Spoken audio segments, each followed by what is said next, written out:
বন্ধুরা, সবাই তো কচু, অনেকেই কচু অনেক রকম খায়।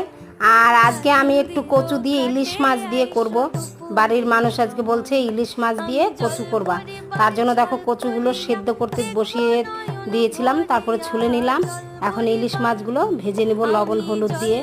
তারপরে গাঁঠিগুলোকে না এত সুন্দর সিদ্ধ হয়ে গেছিলো বন্ধুরা, একটু লবণ দিয়ে দিয়েছিলাম সিদ্ধ করার সময়, দারুণ হয়েছিল সিদ্ধ।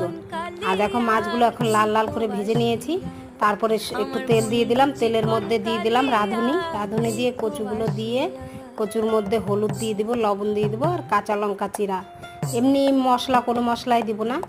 দিয়ে দেখো ভালো করে একটু কষিয়ে জল দিয়ে দিয়েছিলাম। জলটা ফুটে গেলে এই যে মাছগুলো দিয়ে দিলাম। এখন মাছগুলো দেওয়ার পরে একটু ঢেকে দিতে হয়, ঢেকে দিলে ভালো হয়। তারপরে একটু ভাজা জিরার গুঁড়ি ছিল, সেই গুঁড়িটা দিয়ে, আর ঝোলটা একটু পাতলা পাতলা নামাবে, পরে কিন্তু গাঢ় হয়ে যাবে।